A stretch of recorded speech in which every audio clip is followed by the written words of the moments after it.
ಆದ್ದರಿಂದ ಪರೀಕ್ಷಿಸಿದ್ರು ತರ್ಪವಿಸ್ತಾರೆ, ಪರೀಕ್ಷಿಸದೇ ಇದ್ರು ತರ್ಪವಿಸ್ತಾರೆ. ಋಷಿ ಮುನಿಗಳಿಗೆ ಆಸನ ಯಾವುದು ಅಂತ ಕೇಳಿದ್ರೆ ದರ್ಭೆ. ಆ ದರ್ಭೆಯನ್ನು ನೇಯ್ದು ಅದನ್ನೇ ಒಂದು ಆಸನವಾಗಿರಿಸಿ ಅದರಲ್ಲಿ ಸ್ವಾಧ್ಯಾಯಾದಿ ನಿತ್ಯಾನುಷ್ಠಾನಗಳನ್ನು ಮಾಡುವುದು ಋಷಿ ಧರ್ಮ, ಆರುಷ ಧರ್ಮ. ಪರಿಸರ ಎಲ್ಲ ಪ್ರಸಿದ್ಧವಾದದ್ದು ವಸಿಷ್ಠಾಶ್ರಮ ಎಂಬುದಾಗಿ ನಿಬಿಡವಾದಂತಹ ಕಾನನ ಸುತ್ತಲೂ ಇದ್ದರು. ಈ ಆಶ್ರಮ ಭಾಗದಲ್ಲಿ ವಿಶೇಷವಾದ ಕಾಡಿಲ್ಲ. ಯಾಕೆ ಇಲ್ಲ ಅಂದ್ರೆ ಇಲ್ಲಿ ಇರುವವರು ಯಾರಿಗೂ ಕಾಡುವುದಿಲ್ಲ. ಆದ್ದರಿಂದ ಇದು ಆಶ್ರಮದ ಒಳಗನ್ನು ಪ್ರವೇಶಿಸಿದರೆ ಕಾಡಿನ ಪರಿಸರ ಬೇಕಾದಂತಹ ಸಮಿಧಾದಿಗಳನ್ನು ಸಂಗ್ರಹಿಸುವುದಕ್ಕೆ, ಪುಷ್ಪ ಲತಾದಿಗಳನ್ನು ಸಂಗ್ರಹಿಸುವುದಕ್ಕೆ ಬೇಕಾದ ಕರ್ಷಕ ವ್ಯವಸಾಯ ಇರುವಂತಹ ಒಂದು ಪ್ರದೇಶ ಇದೆ. ಪ್ರಾತಃ ಕಾಲದಲ್ಲಿ ಉತ್ಥಾನಾದಿ ನಿತ್ಯ ಕರ್ಮಗಳನ್ನು ಪೂರೈಸಿ ಸ್ವಾಧ್ಯಾಯಾದಿಗಳನ್ನು ಮುಗಿಸಿ ಶಿಷ್ಯರಿಗೆ ಉಚಿತವಾದಂತಹ ಅಧ್ಯಯನ ಸಾಮಗ್ರಿಗಳನ್ನು ಒದಗಿಸಿ ಹಾಗೆ ಪರಿಸರವನ್ನು ನೋಡುತ್ತಾ ಹೊತ್ತು ಮಧ್ಯಾಹ್ನ ಹತ್ತಿರ ಆಗುತ್ತಾ ಇದೆ. ಆಶ್ರಮದ ಹೊರಭಾಗದಿಂದ ಏನೋ ಒಂದು ಶಬ್ದ ಕೇಳ್ತಾ ಇದೆ. ರಥ ಚಲಿಸಿದ ಶಬ್ದ, ಕುದುರೆಗಳ ಪುರಪುಟದ ಶಬ್ದ, ಜೊತೆಗೆ ಮನುಷ್ಯರ ಮಾತಿನ ಶಬ್ದ. ಹೊರಗಡೆ ಏನೋ ಇರಬೇಕು, ಯಾರೋ ಬಂದಿರಬೇಕು ಎನ್ನುವ ನಿರೀಕ್ಷೆಯಲ್ಲೇ ನಾನಿದ್ದಾಗ ಓರ್ವ ವ್ಯಕ್ತಿ ದೂರದಿಂದ ಬರ್ತಾರೆ. ದೂರದಿಂದ ಬರುವ ವ್ಯಕ್ತಿಯ ಪರಿಚಯ ನಮಗಾಗುವುದಿಲ್ಲ. ಆಕೃತಿ ಮಾತ್ರ ಕಾಣುತ್ತದೆ. ಆ ಆಕೃತಿ ಹತ್ತಿರಕ್ಕೆ ಬಂದಾಗ ಇದು ಇಂತಹ ಆಕೃತಿ, ಇಂತಹವರ ಆಕೃತಿ ಅಂತ ಸ್ಪಷ್ಟ ಆಗುತ್ತದೆ. ಹತ್ತಿರ ಬಂದಾಗ ಸ್ಪಷ್ಟ ಆಯ್ತಲ್ಲ. ಒಂದೆಯಾ ಮಹರ್ಷಿ ನಮಸ್ಕರಿಸ್ತಾ ಬಂದೆಯ ಭೂಪಾಲ ಕುಶಲವೇ, ಬಂದೆಯ ಭೂಪಾಲ ಕುಶಲವೇ, ಮಂದಿ ಫಲಪ್ರದೆ ಸುರಕ್ಷಿತ, ಮಂದಿ ಮಾರ್ಪಲ ಪ್ರಜೆ ಸುರಕ್ಷಿತರಿದ್ದಲ್ಲಿ ಪುದೆ ಏನಿದೆ ನಮಗೂ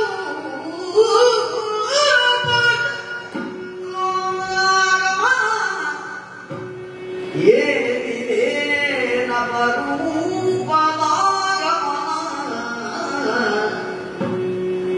ಬಂದೆಯ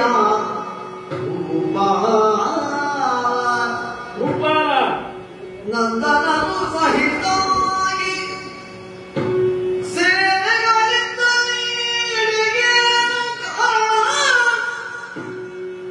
ಬಂದು ನೆನೆ ಕೈ ಮುಗಿದು ಕೌಶಿಕನಂದ ಮುನಿಪತಿಗೆ ಬಂದೆಯ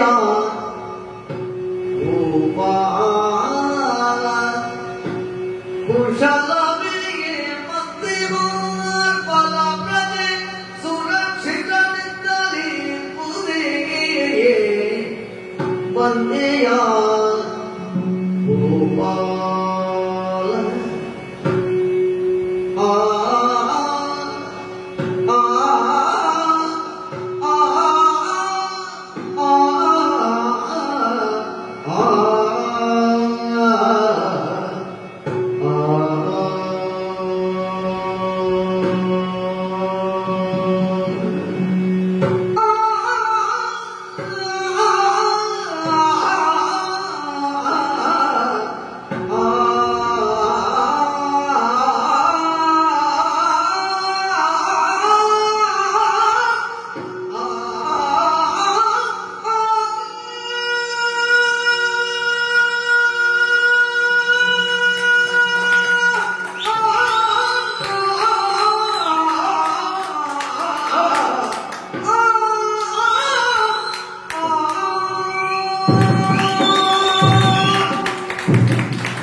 ಮಹರ್ಷಿ, ನೀನು ಬಹಳ ಎತ್ತರದ ಜನ.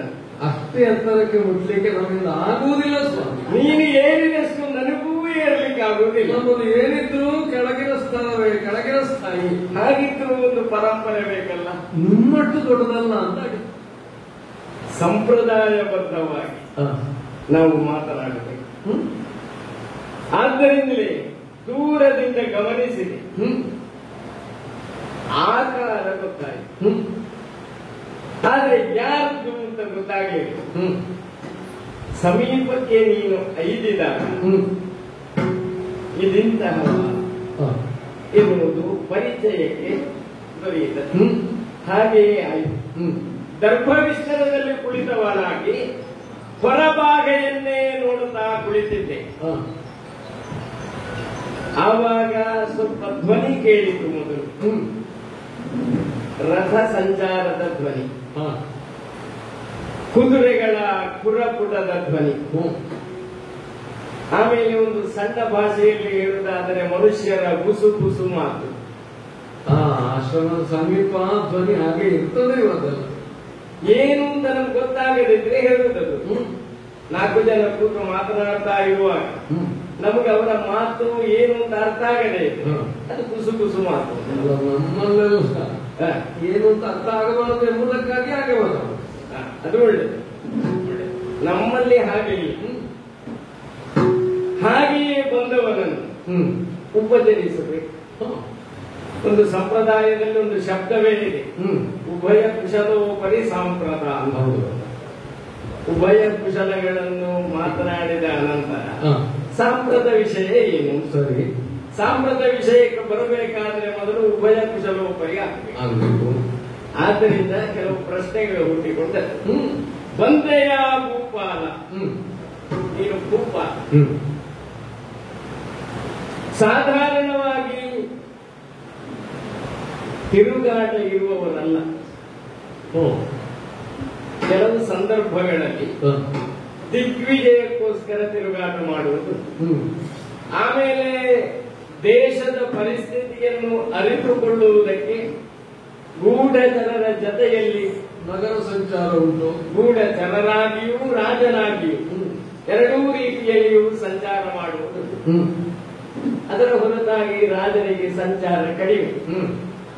ಆದ್ದರಿಂದ ಬಂದೆಯ ಅಂತ ಒಂದು ಉದ್ಗಾರ ಬಂದದ್ದು. ಅದು ಸಂತಸದಿಂದ ಬಂದ ಉದ್ಗಾರ. ಆಗಮನ ಅಂತರಂಗಕ್ಕೆ ಅಭಿಪ್ರೇತವಾದದ್ದಾದ್ದರಿಂದ, ಜೊತೆಗೆ ದರ್ಶನದಿಂದ ಸಂತಸವಾದ್ದರಿಂದ ಬಂದೆಯ ಭೂಪಾಲ ಹೀಗೆ ಬರಬೇಕು. ಒಳ್ಳೆಯದು. ನೋಡಿದ್ರೆ ನಂದನರ ಸಹಿತ ನೀನು ಬಂದಿದ್ದಿ. ತಮ್ಮ ಪಾದಮೂಲಗಳಲ್ಲಿ ನಾವೆಲ್ಲ ಸಾಷ್ಟಾಂಗ ನಮಸ್ಕರಿಸಿ ತಮ್ಮ ಶುಭದ ಒಂದು ಆಶೀರ್ವಾದವನ್ನು ಯಾಚಿಸ್ತಾ ಇದ್ದೇವೆ. ಸಾಷ್ಟಾಂಗ ನಮಸ್ಕಾರ ಮಾಡಿದ ತಕ್ಷಣ ಉತ್ತರ ಅಭಿವೃದ್ಧಿರಸ್ತು ಎಂಬುದಾಗಿ ಆಶೀರ್ವಚನ ಕೊಡಲೇಬೇಕು. ಹಾಗೆಯೇ ಆಗಲಿ. ರಾಜನು ಸ್ವಾಮಿ ದೇಶದ ಅಧಿಪತಿ. ಅವರಿಗೆ ಪ್ರಥಮ ಮತ್ತು ಚರಮ ಲಕ್ಷ್ಯ ದೇಶದ ಕ್ಷೇಮ. ಆದ್ದರಿಂದ ನಿನ್ನ ದೇಶ, ಆ ದೇಶದ ಕ್ಷೇಮಕ್ಕೆ ಕಾರಣವಾದ ಚತುರಂಗ ಬಲ, ಆ ಚತುರಂಗ ಬಲದ ನೇತಾರನಾಗಿ ಇರುವ ಚಕ್ರವರ್ತಿ, ಎಲ್ಲರೂ ಕ್ಷೇಮ ತಾನೆ. ಜೊತೆಗೆ ನಿನ್ನ ಸಹಾಯಕರು ಪೌರೋಹಿತ್ಯ ವರ್ಗದ 8 ಮಂದಿ ಮಂತ್ರಿಗಳು, ರಾಜನೀತಿ ತಜ್ಞರಾದಂತಹ ಅಷ್ಟಮಂತ್ರಿಗಳು, ಆಮೇಲೆ ವೈಯಕ್ತಿಕವಾದಂತಹ ಅಂತಃಪುರ, ಎಲ್ಲರೂ ಕ್ಷೇಮವಷ್ಟೇ. ರಾಜನು ಆಶ್ರಮದಲ್ಲಿ ಯಥೋಚಿತವಾದಂತಹ ಆತಿಥ್ಯ ಹೆಚ್ಚಾಗಿ ಮಾತಿನಲ್ಲಿ ಇರುವುದು. ಪಾದ್ಯಂ ಸಮರ್ಪಯಾಮಿ, ಅರ್ಘ್ಯಂ ಸಮರ್ಪಯಾಮಿ. ಯಥೋಚಿತವಾದ ಪಾದ್ಯ ಇಲ್ಲದೇ ಇದ್ರು ಸಾಂಕೇತಿಕವಾಗಿ ಆ ವಾಕ್ಯದ ಶಕ್ತಿಯಲ್ಲಿ ಅದು ಸಮರ್ಪಿಸಲ್ಪಡುತ್ತದೆ, ವಸ್ತು ಇಲ್ಲದೆ. ನಮ್ಮಂತವರು ಹೇಳಿದರು ಸಾಕಾಗ್ತದೆ. ಒಂದು ಅಂತ ಹೇಳಿದರೆ ಸಾಕಾಗ್ತದೆ. ಅಲ್ಲ, ಮಂತ್ರವಿದರು ನಾವು. ಯಥೋಚಿತವಾಗಿ ಸತ್ಕರಿಸಿದ್ದೇನೆ, ಚಕ್ರವರ್ತಿ ಎನ್ನುವ ಅಭಿಮಾನದಿಂದ ಸತ್ಕರಿಸಿದ್ದೇನೆ. ಮಹಾರಾಜ, ಕುಶವಂಶ ಪರಂಪರೆಯ ವಿಭೂತಿ ಪುರುಷನು ಗಾಂಧಿಜನಾಗಿ ಪ್ರಪಂಚದಲ್ಲಿ ಖ್ಯಾತಿಯನ್ನು ಪಡೆದವ, ರಾಜನೀತಿಜ್ಞನಾಗಿ ಇತರ ರಾಜರಿಂದ ಅನುಸರಿಸಲ್ಪಡುವವ. ಮಹಾರಾಜ ಸ್ವಾಮಿ, ಹೇಗೆ ಇದೆ ವ್ಯವಸ್ಥೆ ಎಲ್ಲ? ಮಹರ್ಷಿ ಇಲ್ಲಿಗೆ ಬಂದು ತಮ್ಮ ಈ ಆಶ್ರಮದ ತಂಪಾದ ನೆರಳಿನಲ್ಲಿ ತಲೆಯನ್ನು ಒಡ್ಡಿಕೊಂಡಾಗ ಒದಗಬಹುದಾದ ಒಂದು ತೃಪ್ತಿ, ಒಂದು ಸಮಾಧಾನ ಬಹುಮೌಲ್ಯವುಳ್ಳದು. ಹೌದು. ಯಾಕಂದ್ರೆ ವ್ಯಾವಹಾರಿಕ ಪ್ರಪಂಚದಲ್ಲಿಯೇ ಇದ್ದುಕೊಂಡು ಅಂತವರ ಜೊತೆಯಲ್ಲಿಯೇ ವ್ಯವಹರಿಸುತ್ತ ಬಲವೇ ಪ್ರಧಾನವೆಂಬ ವರ್ಗಕ್ಕೆ ಸೇರಿದ ನನಗೆ ಹೀಗೊಂದು ಕುಶಲ ಪ್ರಶ್ನೆಯನ್ನು ಕೇಳುವುದಕ್ಕಾದೀತು ಎನ್ನುವ ಕಲ್ಪನೆ ಬರಬೇಕಾದರೂ ತಮ್ಮಂಥವರ ಮಾತನ್ನು ಕೇಳಿ ಆಗಬೇಕು. ಅಂದ್ರೆ ವ್ಯಾವಹಾರಿಕವಾಗಿಯೇ ತೊಡಗಿಕೊಂಡವರಿಗೆ ಸಲ ಭಾವನಾತ್ಮಕವಾದ ಬೌದ್ಧಿಕವಾದ ಆ ಚರ್ಯೆಗಳೇ ಮರೆತು ಹೋಗ್ತವೆ. ಸುಸಂಸ್ಕೃತರಾದ ನಮಗದು ಮರೆತಿದೆ ಅಂತ ಅರ್ಥ ಅಲ್ಲ.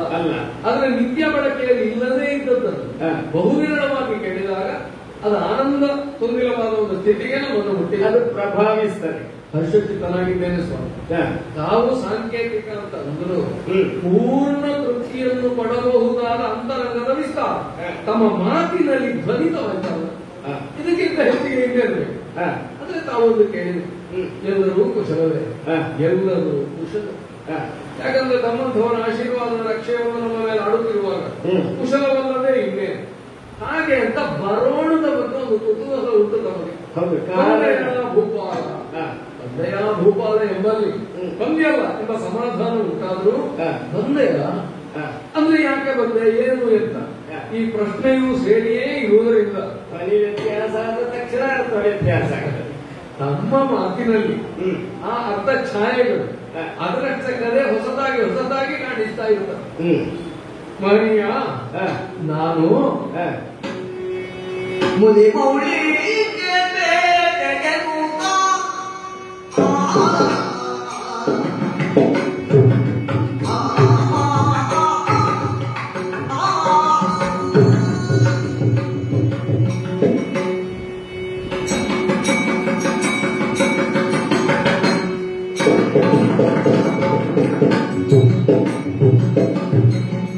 ಮುದಿ ಮೌಳಿಗೆ ಬೇಟೆಗೆ ಕೂತ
ಅನಿವಾರ್ಯವಾದ ಒಂದು ಸನ್ನಿವೇಶ ನಿರ್ಮಾಣವಾಗದೇ ಇದ್ದಿದ್ರೆ ನಾನಿಲ್ಲಿಗೆ ಬರುವ ಪ್ರಮೇಯ ಊರಿರ್ತಿರ್ಲಿಲ್ಲ. ಅನಿವಾರ್ಯ. ಹೌದು ಸ್ವಾಮಿ. ಅದೇನು ಅನಿವಾರ್ಯ ಅಂತಂದ್ರೆ ಬರೋಣ ಅನಿವಾರ್ಯ, ಸನ್ನಿವೇಶ ಅನಿವಾರ್ಯವಲ್ಲ, ನಿವಾರ್ಯ. ಅದನ್ನು ನಿವಾರಿಸಬೇಕು ಅಂತಾದ್ರೆ ನಾನು ಅನಿವಾರ್ಯವಾಗಿ ಹೊರಡಬೇಕಾಗಿ ಅನಿವಾರ್ಯವಾದಂತಹದ್ದಕ್ಕೆ ಅನಿವಾರ್ಯವಾಗಿ ಹೊರಡಬೇಕಾಗಿ ಇವತ್ತಂದ್ರೆ ಬೇರೆ ಯಾರೋ ಮಾಡತಕ್ಕದ್ದಲ್ಲ, ನಾನೇ ಮಾಡಬೇಕಾದದ್ದು. ಶೈಲಿ ಚೆನ್ನಾಗಿ ತಮ್ಮೆದುರು ಬಂದಾಗ ಅದು ಸ್ವಲ್ಪ ಪರಿಷ್ಕಾರ ಬರುತ್ತದೆ. ಸರಿ. ಹೀಗೆ 10 ಸಲ ನಮ್ಮಂಥವರ ವಾಗ್ವಿಶಾರದ ವೇದವಿದರ ಮಧ್ಯೆ ಸೇರಿದಾಗ ನಾವು ಪರಿಷ್ಕೃತ ಆಗುತ್ತಾ ಆಗುತ್ತಾ ಆಗುತ್ತಾ ನೀವು ಹೇಳಿದ ಮಟ್ಟಕ್ಕೆ ಬರ್ತೇವೆ. ರಾಜಧಾನಿಯಲ್ಲೂ ಇದ್ದಾರೆ ಬೇಕಾದವರು. ಆದ್ರಿಂದ ಇಷ್ಟ ಆದ್ರೂ ಅದನ್ನು ಯಾಕೆ ನಾ ಮೊದಲೇ ಹೇಳಿಲ್ವ, ಅಷ್ಟಿ ಎತ್ತರಕ್ಕೆ ನಮ್ಗೆ ಇನ್ನೂ ಮುಟ್ಲಿಕ್ಕೆ ಆಗಲಿಲ್ಲ. ಆದ್ರೆ ಮುಟ್ಟುವ ಪ್ರಯತ್ನದಲ್ಲಿ ನಾನಿದ್ದೆ. ಅಷ್ಟಿ ಎತ್ತರಕ್ಕೆ ಹೋಗಬೇಕಾದ್ರೆ ಪರಂಪರೆ ಬೇಕೇ ಬೇಕು. ಸಣ್ಣ ಪರಂಪರೆ ನಮಗುಂಟು. ಪರಂಪರೆ ಸಣ್ಣದಾದ ಗಟ್ಟಿಯಾಗಿ ಉಂಟು ಅಂತಾದ್ರೆ ಎಷ್ಟು ಎತ್ತರಕ್ಕೆ ಅದು ಮುಟ್ಟಿಸ್ತಾರೆ, ಮುಟ್ಲೇಬೇಕು. ನಮಗ್ ಗೊತ್ತಲ್ಲ ಸ್ವಾಮಿ. ರಾಜ್ಯ ಮಾಡುತ್ತಿರುವ ಅರಸನಾದವನಿಗೆ ನಾವು ಹೇಳಿದಾಗ ಸಂಚಾರಕ್ಕೆ ಅನಿವಾರ್ಯವಾದ ಕೆಲವು ಕಾರಣಗಳು ಇರ್ತವೆ. ಅದರಲ್ಲಿ ಇನ್ನೂ ಒಂದು ಸೇರಿಸಲೇಬೇಕು ಅಂತಲ್ಲ, ಸೇರಿಸಬೇಕಾಗಿ ಬರ್ತದೆ. ಪ್ರಜಾಕ್ಷೇಮಕ್ಕಾಗಿ ಅವರಿಗೆ ಒದಗಬಹುದಾದ ತೊಡಕನ್ನು ನಿವಾರಿಸುವುದಕ್ಕಾಗಿ ಬಹಿರಂಗದ ಯುದ್ಧ ಅಲ್ಲ. ಆದರೆ ರಾಜ್ಯದೊಳಗೆ ಕೆಲವು ತೊಡಕನ್ನು ನಿವಾರಿಸುವುದಕ್ಕಾಗಿ ನಾವು ಬಲಪ್ರಯೋಗ ಮಾಡಬೇಕಾದ ಸನ್ನಿವೇಶ. ದಂಡಾಧಿಕಾರವನ್ನು ಉಪಯೋಗಿಸಿ ಮೃಗಯ ಎಂಬುದು ಅದರಲ್ಲಿ ಹೌದು. ನಾವು ಕ್ರೀಡೆಗಾಗಿ ಸುಮ್ಮನೆ ಮೃಗಗಳನ್ನೆಲ್ಲ ಕೊಂದು ಅದು ನಿಷೇಧ, ಅದು ಆಸ್ವಾದಿಸುವುದಾದ್ರೆ ವ್ಯಸನ ಆಗ್ತದೆ, ಅದು ನಿಷೇಧ, ರಾಜನಿಗೆ ಕೂಡದು. ಆದ್ರೆ ಅನಿವಾರ್ಯವಾಗಿ ನಾವು ಮಾಡಬೇಕಾಗ್ತದೆ. ಯಾವಾಗ ಪ್ರಜೆಗಳಿಗೆ ವನ್ಯ ಮೃಗಗಳ ಭೀತಿ ಹೆಚ್ಚಾದ ನಮಗೆ ಅದರ ಕಲ್ಪನೆಯೂ ಬರುವುದಕ್ಕಿಲ್ಲ. ಯಾಕಂದ್ರೆ ತಾವು ಹುಲಿಯನ್ನು ದನವನ್ನು ಒಂದೇ ದೃಷ್ಟಿಯಿಂದ ನೋಡುದು ಮಾತ್ರ ಅಲ್ಲ, ತಮ್ಮೆದುರಿನಲ್ಲಿ ಹುಲಿಯು ದನದ ಹಾಗೆ ಇರ್ತದೆ. ಆದ್ರೆ ಅಧ್ಯಯನದಲ್ಲಿ ಅದು ಮೃಗಯ ಬಂದಿರ್ತದೆ. ಆದ್ರೆ ನಮ್ಮಂತವರ ರೈತರಿಗೆ ಅದನ್ನು ಹೇಳಲಿಕ್ಕೆ ಆಗೋದಿಲ್ಲ. ನೋಡಿ ವಿಶ್ವಾಸವಾದವರೆಲ್ಲ ಹೇಗಿದ್ದಾರೆ, ನಿಮ್ಮಲ್ಲಿ ಹಾಗಿರಲಿ ಅಂತ ನಾವು ಹೇಳಲಿಕ್ಕೆ ಆಗೋದಿಲ್ಲ. ಹಾಗೆ ಇರುವುದಿಲ್ಲ, ಇರುವುದಕ್ಕಾಗದಿರುವುದರಿಂದ ಇವರಿಗೂ ನಿವಾರಿಸಿಕೊಳ್ಳಿಕ್ಕೂ ಉಪಾಯ ಅಲ್ಲ. ನಾವು ಹೇಳಿದ್ರು ಕೂಡ ಮೃಗಗಳಿರುವುದಿಲ್ಲ. ಮತ್ತೆ ಪ್ರತಿಯೊಂದು ರೈತರ ಮನೆಯು ಸಮಸ್ಯೆಗಳ ಆಶ್ರಮವಾಗುವುದಕ್ಕೆ ಸಾಧ್ಯವಿಲ್ಲ. ಅವರವರ ಆಶ್ರಮ ಹಲವರಿಗೂ ಆಗಕೂಡದು, ಅವರವರ ಪರಿಶ್ರಮ, ಅವರವರ ಶ್ರಮ ಬೇರೆ ಬೇರೆ ಹೌದಲ್ಲ. ಹಾಗಾಗಿ ಸ್ವಾಮಿ ನೀವು ಬಂದಿದ್ದನ್ನು ನಿವಾರಿಸಬೇಕು ಅಂತ ಅವರು ಆಡಿದ್ದಾರೆ. ಸರಿ, ಯಾರನ್ನು ಕಳುಹಿಸುವುದು ಒಬ್ಬ ಸೇನಾನಿಯನ್ನ, ಸೈನಿಕರನ್ನು. ಆದ್ರೆ ಅವರಿಗೆ ತೃಪ್ತಿಯಾಗುವುದು ಯಾವಾಗ ನಾಯಕರು ಬಂದ ತಮ್ಮನ್ನಾಡುವ ಪ್ರಭು ಇದು ನಮ್ಮ ಪ್ರದೇಶಕ್ಕೆ ಬಂದಿದ್ದಾರೆ, ನಮ್ಮ ಕಷ್ಟವನ್ನು ನಿವಾರಿಸಿದ್ದಾರೆ. ಬೇರೆ ಏನಿಲ್ಲದಿದ್ರು ಆಡುವವರು ನಮ್ಮ ಕಷ್ಟವನ್ನು ಕೇಳುತ್ತಾರೆ ಅಂತಾದ್ರೆ ಸಾಕಾಗ್ತದೆ. ಅವರು ದುಷ್ಟರಾಗ್ತಾರೆ. ಪ್ರಜೆಗಳು ಯಾವಾಗ ದುಷ್ಟರಾಗ್ತಾರೆ ಆಗ ನಾವು ಪುಷ್ಟರಾಗುತ್ತೆ. ರಾಜರು ಆವಾಗ ಜನತಾ ದರ್ಶನ ಕಾರ್ಯಕ್ರಮ ಮಾಡುತ್ತಾ ಇರುವೆ. ನಾವು ಯಜ್ಞಾದಿಗಳನ್ನು ಮಾಡಿ ದೇವತೆಗಳನ್ನು ತುಷ್ಟರಾಗಿಸಿದ ಹಾಗೆ ದೇವತಾ ದರ್ಶನ ನಮ್ದು. ನಾವು ಈ ಜನರನ್ನು ತುಷ್ಟರಾಗಿಸುವುದಕ್ಕಾಗಿ ಇಂಥದ್ದೆಲ್ಲ ಮಾಡಬೇಕಾಗಿ ಬರ್ತದೆ. ಜನರ ಸೇವೆಯೇ ಜನಾರ್ದನನ ಸೇವೆ ಅಂತ ತಾವು ಹೇಳಿದ ಮೇಲೆ ನಾವು ಮಾಡಿದ್ದಕ್ಕೊಂದು ಸಮರ್ಥನೆ ಬಂತ. ಖಂಡಿತ. ಆಗ ಹೊರಟವನ್ನು ಹೊರಡುವಾಗ ಸೈನ್ಯ ಸ್ವಲ್ಪ ದೊಡ್ಡದಾಗಿ ಉತ್ಸಾಹ ಅಂದ್ರೆ ಎಲ್ಲರಿಗೂ ಬೇಕು. ನಮಗೆ ಅದು ಬೇಟೆ ಅಂತಂದ್ರೆ ಕೆಲವರಿಗೆ ನಿಜವಾಗಿ ಉತ್ಸಾಹ. ಯಾಕೆ ಬೇಟೆಯಾಡಿ ಬೀಳಿಸಿದ್ದನ್ನೆಲ್ಲ ಹೊರಲಿಕ್ಕೆ ಆಗ್ತದಲ್ಲ ನಮಗೆ. ಅದು ಸಿಕ್ಕದೇ ಇದ್ರೆ ಯಾರು ಬರುವುದು. ಹಾಗಾಗಿ ಬೇಟೆಯ ಅನಂತರ ಸಿಗುವ ಒಂದು ಭೋಜನ ಅದಕ್ಕಾಗಿ ಮತ್ತು ಆ ಬೇಟೆಯಾಡುವ ಕ್ರೀಡೆಯಿಂದ ಸಿಗುವ ಮನಸ್ಸು ಸಂತೋಷ. ಹೌದು, ಸರಿ. ಹಾಗೆ ದೇಹ ಮನಸ್ಸುಗಳಿಗೆ ಸಂತೋಷವನ್ನು ಹೊಂದುವುದಕ್ಕೆ ಇವರೆಲ್ಲ ಒಟ್ಟಿಗೆ ಬಂದ ನನ್ನ ಮನೆಯಿಂದಲೂ ಮಕ್ಕಳು ಹೆಂಡತಿ ಹೇಗೂ ಹೊರಟಿದ್ದೇವಲ್ಲ, ಒಮ್ಮೆ ಹೋಗಿ ಬರೋಣ ಎಂಬ ಹಾಗೆ. ಅದು ಒಬ್ರು ಹೊರಟ್ರೆ ಮತ್ತೆ ಇಬ್ರು ಹೊರಡುತ್ತೆ. ಮತ್ತೆ ನಿಷೇಧ ಮಾಡಲಿಲ್ಲ ನಾನು. ಸರಿ, ಬೇಟೆಯನ್ನು ಮಾಡಿ ಆಗಬೇಕಾದ ಕೆಲಸಗಳನ್ನೆಲ್ಲ ಪೂರ್ಣಗೊಳಿಸಿ ಇನ್ನು ಅರಮನೆಯತ್ತ ಮುಖ ಮಾಡೋಣ ಅಂತ ಯೋಚಿಸಿದಾಗ ಯಾರು ಹೇಳಿದ್ರು, ವಸಿಷ್ಠನ ಆಶ್ರಮ ಹತ್ತಿರದಲ್ಲಿಯೇ ಉಂಟು. ಇಷ್ಟು ಹತ್ತಿರ ಬಂದ ಮೇಲೆ ಪಾದದರ್ಶನ ಮಾಡದೆ ಹೋದ್ರೆ ಅದು ನಮ್ಮ ಮನಸ್ಸಿನಲ್ಲಿ ಒಂದು ಕಿಲ್ಬಿಷವಾಗಿ ಉಳಿಯುತ್ತದೆ. ನಾವು ತಿಳಿತೀರಿ ಅಂತಲ್ಲ, ನಮ್ಮ ಮನಸ್ಸಿನಲ್ಲಿ ಅಯ್ಯೋ ಹೋಗಿ ನೋಡ್ಲಿಲ್ಲಲ್ಲ. ಅಲ್ಲದು ನಮಗೂ ಹಾಗಾಗುತ್ತದೆ.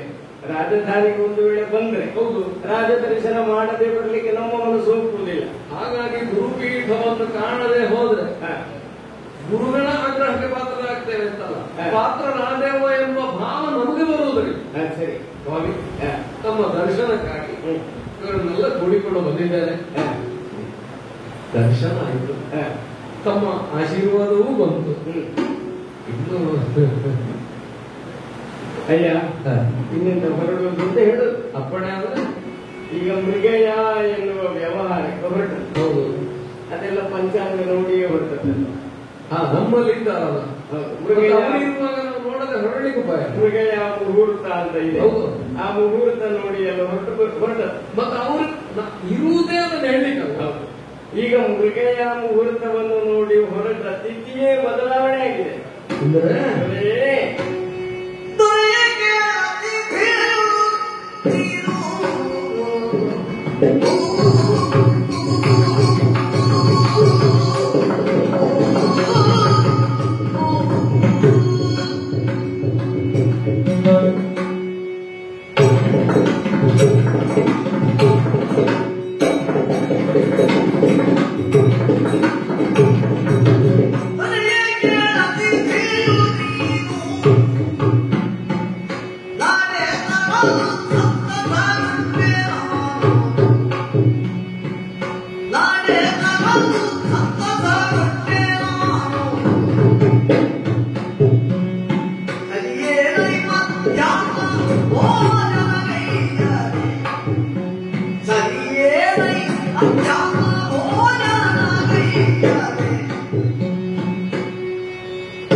ನೀನು ಪ್ರಯತ್ನ ಪಟ್ಟರು ನನಗೆ ದೊರೆಯುವವನಲ್ಲ.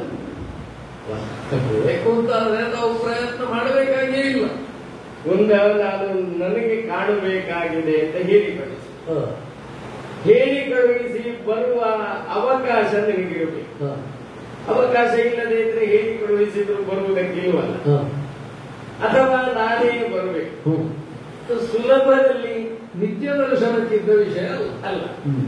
ಅನಂತರ ಆಲೋಚನೆ ಮಾಡಿದ್ರು ಸುಲಭದಲ್ಲಿ ಕಾಣಲಿಕ್ಕಾಗುವುದಿಲ್ಲ. ಆದ್ರಿಂದ ಅಷ್ಟು ಸುಲಭದಲ್ಲಿ ನೀನು ದೊರೆ ಆದ ಕಾರಣ ಈಗ ನೀನು ದೊರೆಯಾಗಿ ನನಗೆ ದೊರೆತಿದ್ದೀಗ. ಅಯ್ಯ, ನಾನು ಆ ಮೃಗಯ ವ್ಯವಸ್ಥೆಯನ್ನು ಯಾಕೆ ಹೇಳಿದ್ದು ಅಂದ್ರೆ, ತಿಥಿಯ ಪರಿಕಲ್ಪನೆ ಇಲ್ಲದೆ ಒಂದು ಕಡೆಗೆ ಹೋಗುವವ ತಿಥಿ. ತಿಥಿಯ ಪರಿಕಲ್ಪನೆ ಇದ್ದೋ ಅಥವಾ ಆಮಂತ್ರಿತನಾಗಿಯೋ ಹೋದವ ಅಭ್ಯಾಸ. ಈಗ ನೀನು ನನ್ನ ಅತಿಥಿ ಅಲ್ಲ. ಇಲ್ಲಿಗೆ ಇಷ್ಟು ಹೊತ್ತಿಗೆ ಅಂತ ನಿರ್ಣಯ ಮಾಡಿ ಬಂದದ್ದು ಅನಿರ್ಣೀತವಾದಂತಹ ಗಮನಶೀಲತೆ ಎನ್ನುವುದು ಅತಿಥಿ ಶಬ್ದದ ಗೃಹಸ್ಥನಾದವನಿಗೆ ಅಂತಹ ಅತಿಥಿ ಬಂದ್ರೆ ಅವನ ಪರಮ ಭಾಗ್ಯ.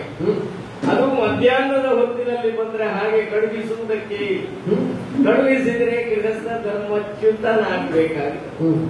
ಅಯ್ಯ, ನೀನು ಮತ್ತೆ ನಿನ್ನವರೆಲ್ಲ ಈಗ ನಮ್ಮ ಅತಿಥಿಗಳು. ಹೊತ್ತು ಮಧ್ಯಾಹ್ನ ಆಗಿದೆ. ಅತಿಥಿಯಾಗಿ ಬಂದವನನ್ನು ಯಥೋಚಿತವಾಗಿ ಉಪಚರಿಸಿ ಕಳುಹಿಸಬೇಕಾದದ್ದು ಗೃಹಸ್ಥನಿಗೆ ಕರ್ತವ್ಯ.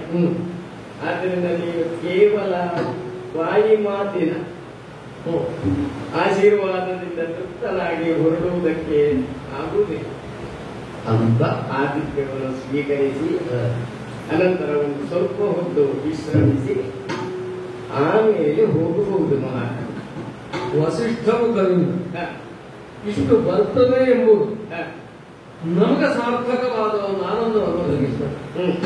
ನಾನು ದೊರೆಯಾಗಿ ಬಂದನು ಅಲ್ಲ, ದೊರೆ ಅಲ್ಲದೇ ಇದ್ದು ವ್ಯಕ್ತಿಯಾಗಿ ಮಾನ್ಯನು. ಇದಾವುದು ಪ್ರಶ್ನೆ ಅಲ್ಲ ಸ್ವಾಮಿ. ಈಗ ಅತಿಥಿಯಾಗಿಯೇ ನಮಗೆ ವಿಷಯ. ಸ್ಥಾನ ಅತಿಥ್ಯ ತಮ್ಮದು ಗೃಹಸ್ಥನು. ಗೃಹಸ್ಥನಿಗೆ ಯಾವ ಹೊತ್ತಿಗೆ ಅತಿಥಿ ಬಂದರು ಬೇಸರವಾಯಿತು ಅಂತ ಹೇಳಲಿಕ್ಕೆ ಆಗಬಾರದು. ಆನಂದಮಯವಾದ ಮುಖಭಾವದಿಂದಲೇ ಸ್ವಾಗತಿಸಬೇಕು, ಸತ್ಕರಿಸಬೇಕು. ಇದು ಗಾರ್ಹಸ್ಥ್ಯಕ ಲಕ್ಷಣ ಭೂಷಣ. ಅತಿಥಿಯೇ ಆದರೂ ಬರುವ ಹೊತ್ತು ಮತ್ತು ಉದ್ದೇಶ ಇದೆರಡನ್ನು ಸಮೀಕರಿಸಿಯೇ ಬರಬೇಕಲ್ಲ ಅಲ್ವಾ? ಈಗ ಉಣ್ಣುವ ಹೊತ್ತು ಅಲ್ಲದೇ ಇದ್ರೆ ಆಗ ಸರಳವಾದ ಉಪಚಾರಗಳು ಪಾದ್ಯಾದಿಗಳು ಸಾಕಾಗ. ಹೊತ್ತು ಉಣ್ಣುವ ಹೊತ್ತೇ ಆಗಿದ್ರೆ ಬರುವವನಿಗೆ ಆ ಸಂಕಲ್ಪ ಇದ್ರೆ ಆಗ ಅದು ಬೇಡ. ಇದು ಆಕಸ್ಮಿಕವಾಗಿ ಸಂಭವಿಸಿದ್ದು ಈ ಮಧ್ಯಾಹ್ನದ ಹೊತ್ತೇ ಹೊರತು ನಾನು ಮಧ್ಯಾಹ್ನದ ಹೊತ್ತಿಗೆ ಉಣ್ಣುವ ಹೊತ್ತಿಗೆ ವಸಿಷ್ಠದಲ್ಲಿ ಹೋಗ್ತೇನೆ ಅಂತ ಹೊರಟಲ್ಲ. ಅದು ಬೇಕು ಅಂತಿಲ್ಲ. ಈಗ ಅಂತ ಸಂಕಲ್ಪ ನನಗಿಲ್ಲದೆ ಇದ್ದ ಒಂದು ವೇಳೆ ತಾವು ಭೋಜನವನ್ನು ಕೊಡದೆ ಹೋದ್ರು ದೊಡ್ಡ ಲೋಪ ಅಂತ ಭಾವಿಸುವುದಕ್ಕಿಲ್ಲ. ಎರಡನೇದು ಏನು ಅಂತಂದ್ರೆ ಅತಿಥಿ ಹೌದಾದ್ರು ಮನೆಯ ಗಾತ್ರ ನೋಡಿ ಒಳಗೆ ಬರುವುದಲ್ವಾ? ದ್ವಾರ ಎಲ್ಲ ಸಣ್ಣತೆ ಅಲ್ಲಪ್ಪ, ಅದು ಅಜ್ಜ ಅಲ್ಲ ಸ್ವಾಮಿ. ಮತ್ತೆ ಇಲ್ಲಿ ನೋಡಿ ಏನು ಎಲ್ಲ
ಮುನಿವರಣ್ಯರೇ, ಮಹಾರಾಜ. ಬೌದ್ಧಿಕವಾಗಿ ಹ. ಅಲ್ಲ, ಮಾನಸಿಕವಾಗಿ ನಾವು ಎಷ್ಟು ವಿಸ್ತಾರವನ್ನು ಕಲ್ಪಿಸಿದರು ಕೆಲವಲ್ಲ ಭೌತಿಕ ಸ್ವರೂಪದಲ್ಲಿ ಇರುವುದಕ್ಕೆ ಗಾತ್ರ, ಆಕಾರ, ತೂಕಗಳು ಪರಿಣಮಿಸ್ತದೆ. ಸರಿ. ತಮ್ಮ ಮನೆ ವಿಶಾಲವಾದದ್ದು ಎಂಬುದನ್ನು ನಾವು ತಾತ್ವಿಕ ನೆಲೆಯಿಂದ ಅಂಗೀಕರಿಸೋಣ. ಯಾಕಂದ್ರೆ ಗೃಹಸ್ಥನಾದ ಮನೆಗೆ ಬನ್ನಿ ಅಂತ ಅತಿಥಿಗಳನ್ನು ಕರೆಯುವಾಗ ಬಂದವರ ಸಂಖ್ಯೆ ಎಷ್ಟು ಅಂತ ನೋಡಿ ಕರೆಯುವುದಲ್ಲ, ಅಲ್ಲ, ಬಂದವರೆಲ್ಲ ಅತಿಥಿಗಳೇ. ಊಟ ಮಾಡಿ ಅನ್ನುವಾಗ ಅವರು ಎಷ್ಟು ಪ್ರಮಾಣದಲ್ಲಿ ಉಂಡಾಗುವುದನ್ನು ಚಿಂತಿಸಿ ಆಲೋಚಿಸಿ ಹೇಳುವುದಲ್ಲ, ಅಲ್ಲ, ಕೊಡಬೇಕಾದ ಧರ್ಮ ಎಂಬುದರಿಗೆ. ಆದ್ರೆ ಉಣ್ಣುವವನ ಒಳಗೆ ಬರುವವನು ತಮ್ಮ ಗಾತ್ರವನ್ನು ಭೌತಿಕ ನೆಲೆಯಲ್ಲಿಯೂ ನೋಡಬೇಕಾದ ಧರ್ಮ ಅಲ್ಲ.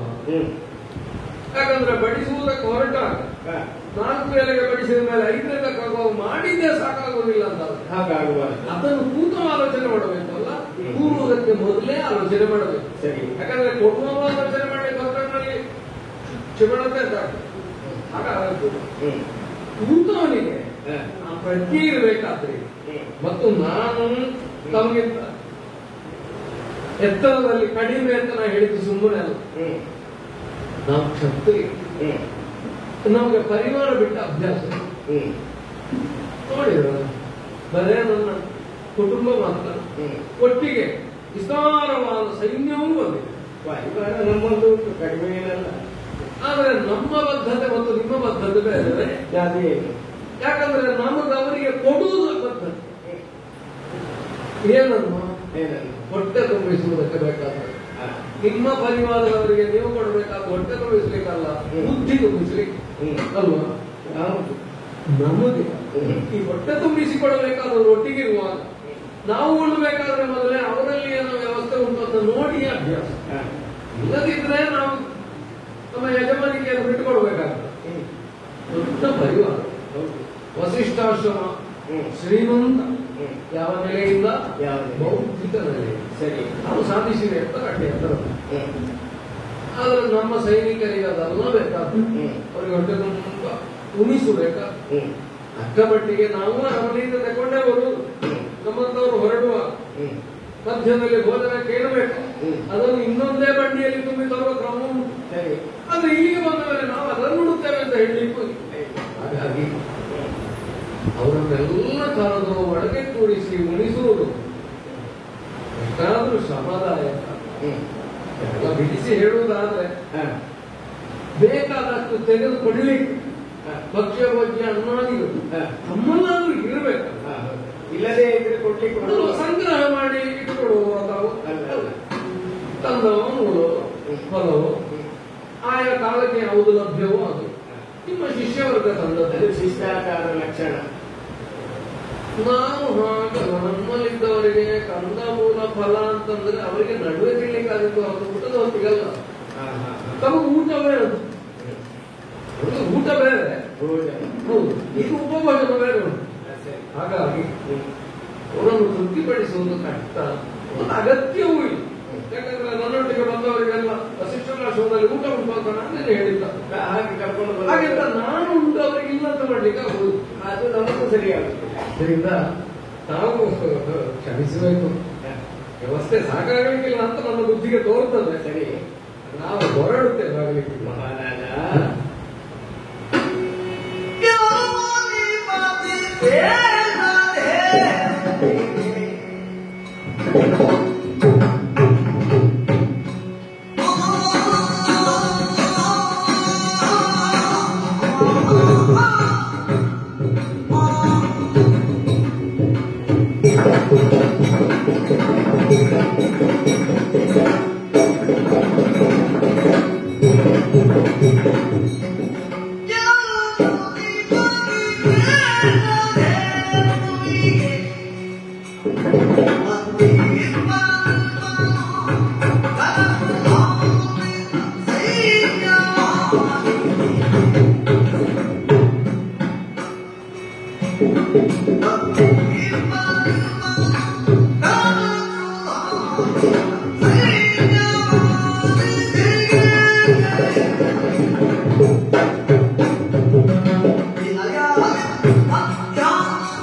ಮಹಾರಾಜ, ಮಹರ್ಷಿ, ನಿನ್ನ ಆಲೋಚನೆ ಅಸ್ಥಾನೀಯ ಅಂತ ನಾನು ಹೇಳುದು.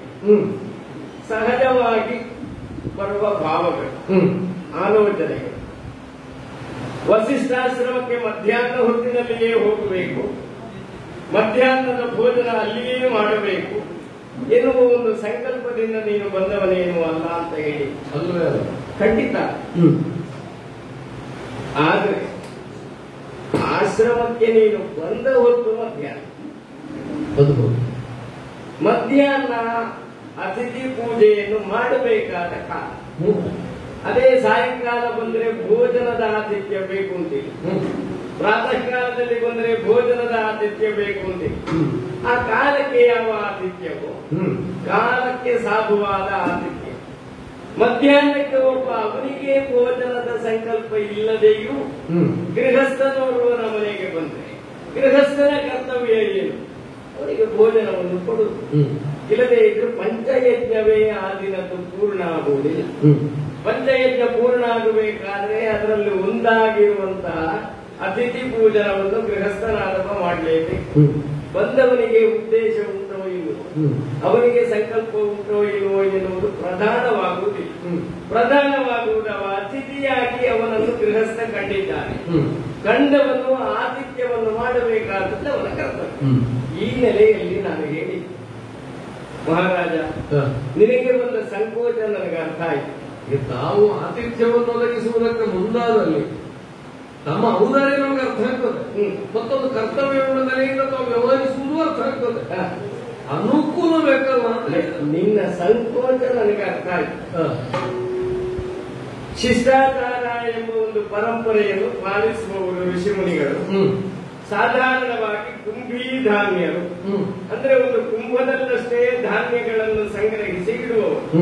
ಮತ್ತೆ ಧಾನ್ಯ ಸಂಗ್ರಹ ಮಾಡಬೇಕಾದ್ರೆ ಸಂಗ್ರಹಿತವಾದಂತಹ ಕುಂಭ ರಿಕ್ತವಾಗಬೇಕು. ಅದಲ್ಲದೆ ಮತ್ತೊಂದು ಕುಂಭದಲ್ಲಿ ನಾನು ಸಂಗ್ರಹಿಸಿರುತ್ತೇನೆ ಅಂತ ಹೇಳಿಕ್ಕಿಲ್ಲ, ಸಂಗ್ರಹಿಸಿ ಇಡುವುದಕ್ಕೂ ಇಲ್ಲ. ಆಮೇಲೆ ವನ್ಯ ಸಹಜವಾದಂತಹ ಆಹಾರ ನಮಗೆ ಹಿತಮಿತವಾಗಿ ದೊರೆಯುತ್ತದೆ. ಗೆಡ್ಡೆ ಗೆಣಸುಗಳು, ಹಣ್ಣು ಹಂಪಲುಗಳು ಇತ್ಯಾದಿ ವನ್ಯ ಸಹಜವಾದ. ಇದು ನಿಮ್ಮವರಿಗೆ, ನಿಮಗಾದರೂ ಆದೀತು, ನಿಮ್ಮವರಿಗೆಲ್ಲ ರೂಪಿಸಲಿಕ್ಕಿಲ್ಲ. ಯಾಕೆಂದ್ರೆ ರುಚಿ ವೈವಿಧ್ಯ ಇರುವುದು ಸಹಜವೇ. ಈ ನೆಲೆಯಲ್ಲಿ ನಿನಗೆ ಸಂಕೋಚ ಆದದ್ದು. ಬೃಹತ್ತಾದಂತಹ ಸೇನೆ ಇದೆ, ಆಶ್ರಮದಲ್ಲಿ ವ್ಯವಸ್ಥೆಗೆ ಕೊರತೆ ಆದೀತು.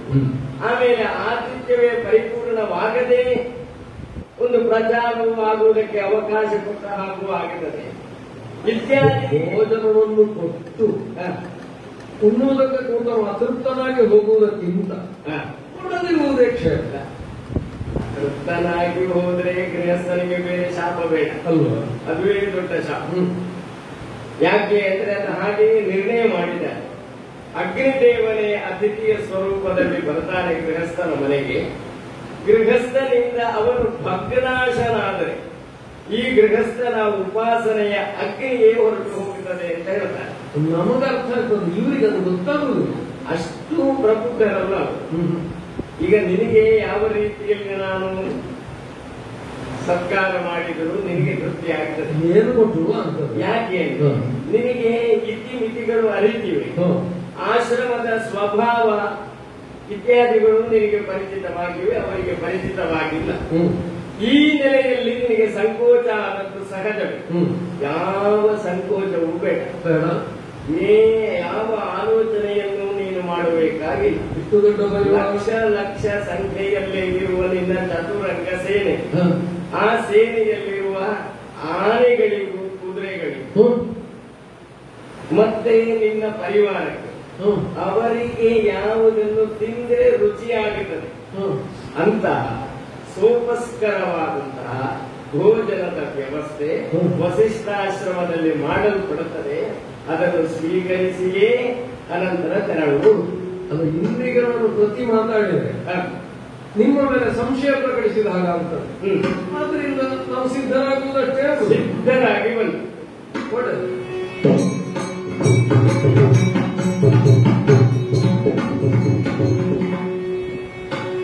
ಉಂಡು ತಳಿದರು ಸರ್ವನೋ ಸಣದಿ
ಉಂಡು ತಣಿಯುವುದು ಅಂತ ಉಂಟು. ಸಾಕು ಎನ್ನುವ ಭಾವ ಮನಸ್ಸಿಗೆ ಬರುವುದು. ಆದರೆ ಉಂಡು ದಣಿಯುವುದು ಅಂತಲೂ ಉಂಟೆ. ಉಂಡಷ್ಟು ಮುಗಿಯುವುದಿಲ್ಲ, ಉಂಡಷ್ಟು ಮುಗಿಯುವುದಿಲ್ಲ. ಎಷ್ಟು ಅಂತಂದ್ರೆ ನಮ್ಮಲ್ಲಿ ತುಂಬಾ ಉಣ್ಣುವವರಿಗೆ ಇನ್ನು ಉಣ್ಣಿಗೆ ಸಾಧ್ಯವೇ ಇಲ್ಲ ಎಂಬಟ್ಟಾಗಿವೆ. ಉಂಡು ದಣಿದರು ಸಂಬರ. ಅದೇನು ಇಡೀ ದಿವಸ ಊಟ ಮಾಡಿದ ಒಂದು ಕ್ಷಣದಲ್ಲಿ ಕೆಲವೆಲ್ಲ ಮಂತ್ರವೇತ್ತರಾದವರಲ್ಲಿ ಇಂಥದ್ದು ಸಾಧ್ಯವಾಗ್ತದೆ ಅಂತ ನಾನು ಕೇಳಿದ್ದೆ. ಹೇಗೆ ಒಂದು ಮಂತ್ರಿಸಿ ಅದಲ್ಲ, ಪ್ರಕಟವಾಗಿ ಅನ್ನ ಭಕ್ಷ್ಯ ಭೋಜ್ಯ ಇತ್ಯಾದಿಗಳು ಅವರವರ ಅಭಿರುಚಿಗೆ ಅವರವರ ರುಚಿಗೆ ತಕ್ಕಂತೆ ಸಮೃದ್ಧವಾದ ಸಮೀಚೀನವಾದ ಸ್ವತಃ ನಾನು ತೃಪ್ತರಾಗಿ ನಮಗಾದ್ರೆ ಒಂದು ಅಳತೆ ಗೊತ್ತು. ಇದಕ್ಕಿಂತ ಹೆಚ್ಚು ಸಾಧ್ಯ ಇದ್ದು ತಿನ್ನಕೂಡದು. ಒಟ್ಟಿಗೆ ಬಂದವರಿಗೆ ಹಾಗೆ ಅಂತ ಸಿಕ್ಕಿದ್ದಟ್ಟು ತಿನ್ನುವುದೇ. ಅವರಿಗೆ ಸಾಕು ಸಾಕು ತಾಗಿವೆ. ವಸಿಷ್ಠಾಶ್ರಮದ ವಿಶೇಷತೆ ಎಲ್ಲರಿಗೂ ವೇದ್ಯವಾಯ್ತಲ್ಲ. ಆದ್ರೆ ನಮಗೆ ಇನ್ನೂ ಅರ್ಥವಾಗದ್ದೊಂದು, ಈಗ ನಮ್ಮಲ್ಲಿಗೆಲ್ಲ ನೂರಾರು ಸಾವಿರಾರು ಲಕ್ಷಾಂತರ ಬಂದರೂ ಪಾಕಶಾಲೆಯಲ್ಲಿ ಸಿದ್ಧ ಇರ್ತದೆ, ಇಲ್ಲದೇ ಸಿದ್ಧ ಮಾಡುವುದಕ್ಕೆ ವ್ಯವಸ್ಥೆ ಇರ್ತದೆ. ಇಲ್ಲಿ ಎಂತೂ ಎಲ್ಲಿಯೂ ಪಾಕಶಾಲೆ ಇಲ್ಲ, ಎಲ್ಲಿಯೂ ಧಾನ್ಯ ಸಂಗ್ರಹ ಕಾಣುವುದಿಲ್ಲ, ಎಲ್ಲಿಯೂ ಅದಕ್ಕಾಗಿ ಜನ ಓಡಾಡಿದಾಗಲಿ ಸಿದ್ಧವಾದಾಗಲಿ ಗೋಚರಿಸಲಿಲ್ಲ. ಇದ್ದಕ್ಕಿದ್ದ ಹಾಗೆ ಅಂತರಿಕ್ಷದಿಂದಲೇ ಉದ್ಭೂತವಾದ ಭೋಜನ ರಾಶಿಯ ಎನ್ನುವ ಎಲ್ಲಿಂದ ಬಂತು, ಎಲ್ಲಿಂದ ಬಂತು? ಇದು ಮಂತ್ರಿಸಿ ಕೊಟ್ಟದ್ದಲ್ಲ, ಭೌತಿಕ ಸ್ವರೂಪದಲ್ಲೇ ಕೊಟ್ಟದ್ದು. ಹಾಗೆ ಅಂತ ನಮ್ಮ ಕಣ್ಣಿಗೆ ಕಾಣಲಿಲ್ಲ ಎನ್ನುವುದರಿಂದ ಏನೋ ಒಂದು ದಿವ್ಯ ಕಾರಣವೂ ಇರಬೇಕು, ತಿಳಿಯಬೇಕು ಅನ್ನೋ ಕುತೂಹಲ ಶಿಕ್ಷಣದಲ್ಲಿ ಕೇಳದೆ ಗೊತ್ತಿಲ್ಲದನ್ನ ಅವರನ್ನು ಕೇಳಬೇಕು. ಮಹನೀಯ ಮಹಾರಾಜ ಸಮಸ್ತ ಪ್ರಜಾ ಪರಿವಾರ ಸಮೇತ ತೃಪ್ತರಾಗಿದ್ದೇವೆ ತಾವು ಕೊಟ್ಟ ಭೋಜನದಿಂದ. ಏನು ಕೊರತೆ ಆಗಿಲ್ವಲ್ಲ? ಕೊರತೆ ಆ ಶಬ್ದಕ್ಕೆ ಆಸ್ಪದೆ. ಸರಿ, ತೃಪ್ತರಾಗಿದ್ದೇವೆ ಎಂಬಲ್ಲಿ ಅವರೆಲ್ಲರನ್ನು ಸಮಾವೇಶಗೊಳಿಸಿ ನಾನು ಹೇಳಿದ್ದೆ. ಎಲ್ಲರೂ ತೃಪ್ತ. ಹೌದು ಸರಿ. ಆದ್ರೆ ನನಗೊಂದು ತೃಪ್ತಿ ಉಂಟಾಗಲಿ. ಅತೃಪ್ತಿಯ ತೃಪ್ತಿ ಅಂತಂದ್ರೆ ಆಗಲ್ಲ. ನಾವು ಏನನ್ನೋ ತಿನ್ನುತ್ತೇವೆ, ಇನ್ನೇನನ್ನೋ ಕುಡಿಯುತ್ತೇವೆ. ಆ ಕಾಲಕ್ಕೆ ಉದ್ದೇಶ ಪಟ್ಟು ಏನನ್ನು ಮಾಡಿದ್ದೇವೆ ಅದು ಪೂರ್ಣವಾಗುತ್ತದೆ. ಆದ್ರೆ ಎಲ್ಲಿಂದ ಬಂತು ಅಂತ ಗೊತ್ತಿರುವುದು. ತಿಂದ ವಸ್ತು ಆದ, ಕುಡಿದ ನೀರಾದ, ಅದು ಎಲ್ಲಿಂದ ಬಂತು ಅಂತ ತಿಳಿಯುವಲ್ಲಿವರೆಗೆ ನಮಗೆ ಪೂರ್ಣವಾದ ತೃಪ್ತಿ ಇರುವುದು. ಕುತೂಹಲ ಅಲ್ವ? ಮತ್ತೆ ಇಲ್ಲಿ ಅಂತಹ ಒಂದು ಕುತೂಹಲಕ್ಕೂ ಆಸ್ಪದವು ಯಾಕೆ? ವಿಶ್ವಾಸ. ನಾವು ಆಗಲೇ ಮಾತಾಡಿದವಲ್ಲ, ನನ್ನ ಮೂಲಾದಿಗಳನ್ನೇ ತಿಂದು ನಾವು ಹೇಳಿದಾಗ ವನ್ಯ ಅದರ ಸಂಗ್ರಹವೂ ಕಾಣುವುದಿಲ್ಲ. ಆದ್ರೆ ಇಷ್ಟು ಮಂದಿಗೆ ಒಂದೇ ಕ್ಷಣಕ್ಕೆ ವಿಪುಲವಾದ ಅನ್ನ ರಾಶಿ, ಅದು ಅತ್ಯಂತ ರುಚಿಕರವಾದ. ನೀವು ಆಗ ಹೇಳಿದಾಗ ಯಾರ್ಯಾರಿಗೆ ಏನೇನು ಬೇಕು ಅಂತ ಉಂಟು ಅದು ಅಷ್ಟಷ್ಟು ಹಾಗೆಯೇ ಒಂದಿನಕ್ಕೆ ಹೆಚ್ಚಿಲ್ಲ, ಒಂದಿನಕ್ಕೆ ಕಡಿಮೆ. ನಮ್ಮಲ್ಲಿಯೇ ಸಾಧ್ಯ ಆಗುವುದಿಲ್ಲ. ರಾಜಭೋಜನ ಉಂಡವರೇ ಮತ್ತೆ ಹೇಳ್ತಾರೆ ಅಲ್ಲಿ ಅವರಲ್ಲಿ ಹೋದರೆ ಇದ್ದೇ ಅಂತ. ಅದು ಇಲ್ಲಿ ಹಾಗಲ್ವಲ್ಲ, ಇದು ಆಶ್ಚರ್ಯಕ್ಕೆ ಕಾರಣ. ಇದು ನಿತ್ಯ ಈ ವ್ಯವಸ್ಥೆ ಇರುವುದಿಲ್ಲ. ಅದಾದ್ರೆ ನಮಗೆ ನಿತ್ಯದಕ್ಕಿಂತ ಸ್ವಲ್ಪ ಹೆಚ್ಚು ಕಡಿಮೆ. ನಾವು ಇದನ್ನು ನಿತ್ಯ ಮಾಡಿಕೊಳ್ಳುವುದಿಲ್ಲ. ನಿಮ್ಮನ್ನು ನೋಡಿದ್ರೆ ಗೊತ್ತಾಗೋದಿಲ್ಲ.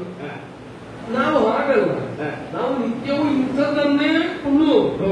ಆದ್ರೆ ಇದನ್ನ ಅದು ಭವ್ಯಕ್ಕೂ ದಿವ್ಯಕ್ಕೂ ಇದ್ದ ವ್ಯತ್ಯಾಸ. ನಮ್ಮದು ಭವ್ಯವಾದ ದೊಡ್ಡದು, ಆದ್ರೆ ಇದು ದಿವ್ಯವಾದದ್ದು.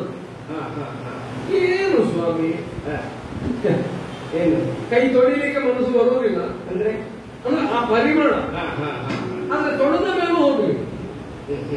ಕೈ ತೊಳೆದಂತ ಸರಿಯಾಗಿಲ್ಲ ಅಂತ ಪರಿಮಳವನ್ನು ತೊಳೆದು ಕಳ್ಕೊಳ್ಳಿಕ್ಕೆ ಆಗುದಿಲ್ಲ. ಅದಕ್ಕೆ ಅಲ್ವಾ ನಾವು ಈ ಪೃಥ್ವಿಯನ್ನು ಹಾಗೆ ಕಟ್ಟಿದ್ದು.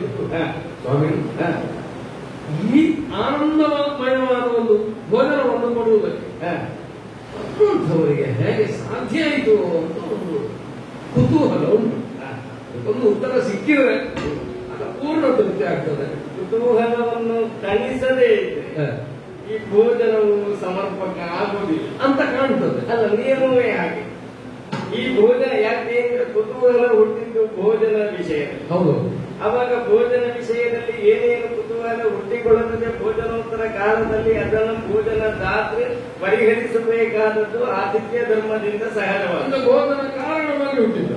ಭೋಜನ ಕಾರಣವಾಗಿ ಹುಟ್ಟಿದ ಕುತೂಹಲವನ್ನು ತಣಿಸಬೇಕು. ಅಯ್ಯ ಸ್ವಾಮಿ, ಭೌಮವಾದದ್ದನ್ನು ನೀನು ಯಾವಾಗಲೂ ಸ್ವೀಕರಿಸಿ. ಭೌಮವಾದ ವಸ್ತುಗಳ ರುಚಿಗೆ ಒಂದು ಮಿತಿ ಇರುತ್ತದೆ. ಆದ್ರೆ ನಮಗೆ ಇಲ್ಲಿಯವರೆಗಿದ್ದ ಕಲ್ಪನೆ ಯಾವುದು ಭೂಮವು ಅದೇ ಸುಖ.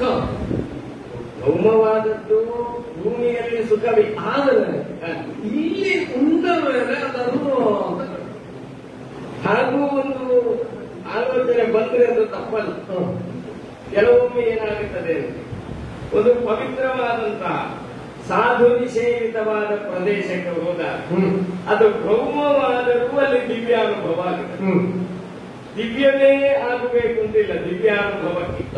ಭೌಮದಲ್ಲಿ ದಿವ್ಯಾನುಭವವನ್ನು ಕೆಡುವ ಮಹಾಕ್ಷೇತ್ರಗಳು ಬಹಳಷ್ಟಿವೆ. ಈ ಆರ್ಯಾವರ್ತ ಬ್ರಹ್ಮಾವರ್ತಗಳಲ್ಲಿ ಅದರ ಹಾಗೆ ಭೌಮದಲ್ಲಿ ಇದೊಂದು ದಿವ್ಯ. ಈ ಭೂಮಿಯ ನೆಲೆಯಲ್ಲಿ ನಮ್ಮ ಮಾತುಕತೆಯಾಗಲಿ ಈ ಆತಿಥ್ಯ ಧರ್ಮಾನುಷ್ಠಾನ ಇದೆಲ್ಲ ಭೌಮ. ಇದೀಗ ನಾಳೆ ಸ್ವರ್ಗಕ್ಕೆ ಹೋದ್ರೆ ಈ ರೀತಿಯ ವ್ಯವಸ್ಥೆ ಇಲ್ಲ, ಅಥವಾ ಇನ್ನು ಅದಕ್ಕಿಂತ ಮೇಲು ಲೋಕಕ್ಕೆ ಹೋದ್ರೆ ಈ ರೀತಿಯ ವ್ಯವಸ್ಥೆ ಇಲ್ಲ. ಇದು ಕೇವಲ ಭೂಮಿಯ ಅಥವಾ ಭೂಮಿ ಜಲ ಒಂದು ಧರ್ಮ. ಆತಿಥ್ಯ, ಭೋಜನ ಅಥವಾ ಇನ್ನು ಸಹವಾಸ, ಸಂಪರ್ಕ ಇದೆಲ್ಲ ಈ ಭೂಮಿಯ ಧರ್ಮ. ಭೂಮಿಯಲ್ಲಿ ಇಂಥವರು ಹೀಗೆ ಹೀಗೆ ಇರಬೇಕು ಅಂತೆಲ್ಲ ಒಂದು ವ್ಯವಸ್ಥೆ. ಆ ವ್ಯವಸ್ಥೆಯನ್ನು ಸ್ವಲ್ಪ ಮೀರಿದೆ ರಾಜ ಈ ಭೋಜನ. ಈ ಭೋಜನ ಆ ವ್ಯವಸ್ಥೆಯನ್ನು ಮೀರಿ ಅರ್ಥವಿಲ್ಲ. ಅಂದ್ರೆ ಇದು ನನ್ನ ತಪಸ್ಸಿನ ಫಲದಿಂದ ಸಿದ್ಧ ಮಾಡಿಕೊಟ್ಟ ಭೋಜನ. ಇರ್ಲಿಕ್ಕಿಲ್ಲ ಅಂತ ನಾನು ಎಣಿಸಿದೆ. ಹಾಗೆ ಆಗುತ್ತಿದ್ರೂ ಅದು ಭೌಮವೇ ಆಗುತ್ತಿತ್ತು. ಯಾಕೆಂದ್ರೆ ಭೂಮಿಯಲ್ಲಿಯೇ ತಪಸ್ಸು ಮಾಡುವುದು, ತಪಸ್ಸಿನಿಂದ ಸಿದ್ಧಿಯಾಗುವುದು ಭೌಮ. ದಿವ್ಯಾನುಭವ ಅಥವಾ ದಿವ್ಯ ಸಿದ್ಧಿಯಾಗಬೇಕಾದ್ರೆ ಅದು ಬ್ರಹ್ಮಜ್ಞಾನದ ಅನಂತರದ ವಿಷಯ. ಈಗ ನಾವು ಆ ವಿಷಯಕ್ಕೆ ನಾವು ಪ್ರವೇಶವೇ ಮಾಡಲಿಲ್ಲ. ಎಲ್ಲ ಕರ್ಮಕಾಂಡದಲ್ಲಿ. ಈ ಕರ್ಮಕಾಂಡದಲ್ಲಿ ಆದಿತ್ಯವನ್ನು ಮಾಡಬೇಕಾದ್ರೆ ವಸ್ತುತಃ ನಿನಗೆ ಬಂದ ಸಂದೇಹ ಅದು ಸಾಧುವಾದದ್ದು. ಇಷ್ಟೂ ವಿಶಾಲವಾದಂತಹ ಸೇನೆಗೆ, ಇಷ್ಟೂ ಮಂದಿಗೆ ಭೋಜನದ ವ್ಯವಸ್ಥೆ ಋಷ್ಯಾಶ್ರಮದಲ್ಲಿ ಹೇಗೆ ಸಾಧ್ಯವೇ ಅಂತ ಕೇಳಿದ್ರೆ ಸಾಧ್ಯ ಇಲ್ಲ ಅಂತಲೇ ಉತ್ತರ.